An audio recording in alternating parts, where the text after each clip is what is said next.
There are things that I miss about Thailand, and one of it is the Thai milk tea. So how to make one? Hi guys, welcome to Joy of the World!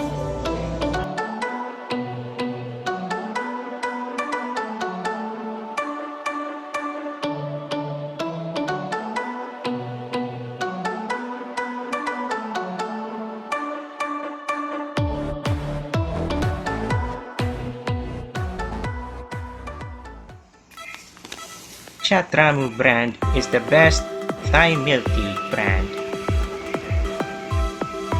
Together with the evaporated milk, condensed milk, and sugar, that completes our recipe.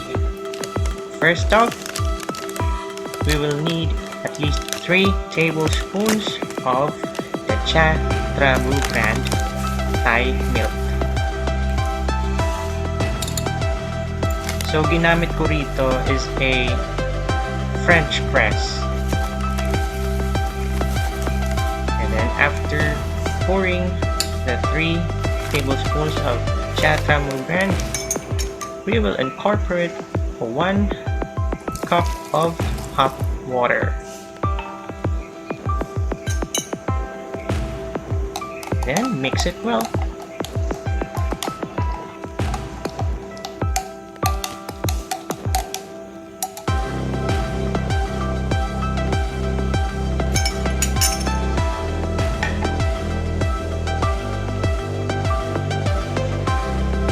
Allow the milk tea to be soaked for 5 to 7 minutes, and after that, press it.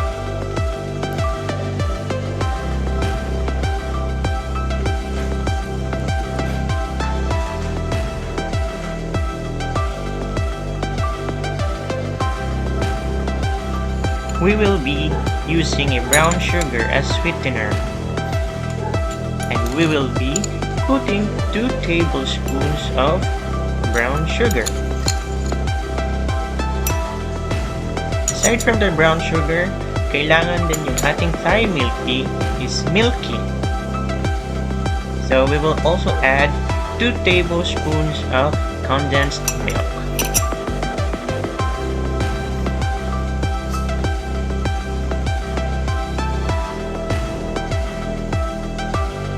We will now incorporate our milk tea to our sugar and condensed milk mixture,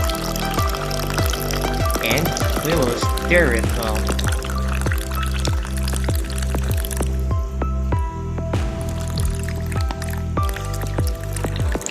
Ang magic with this milk tea is that when you start to stir, you will see that from a brownish color, it turns to orangey. Isn't it good? Natatakam na ako, guys.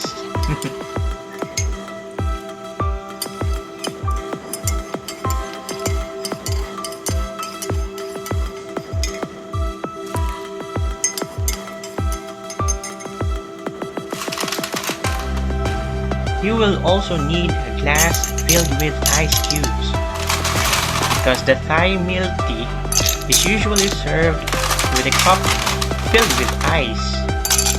Especially during summer, this is going to help quench the thirst amongst people in Thailand.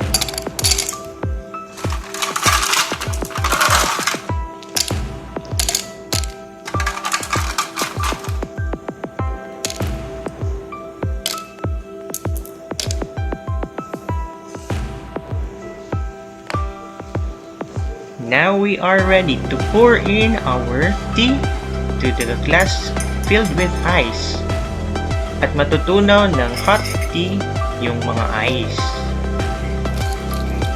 To add the creaminess of our Thai milk tea, we will be pouring our evaporated milk. Ayan, titingnan natin on how we should pour the evaporated milk.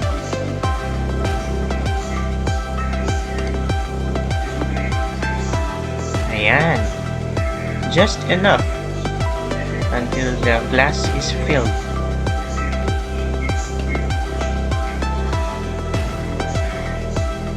Then you have to stir well, and your Thai milk tea is ready to be served.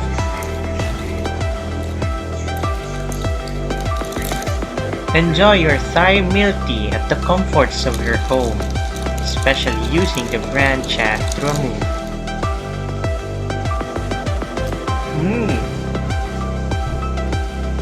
Ito yung Thai milk tea na I was able to taste in Thailand.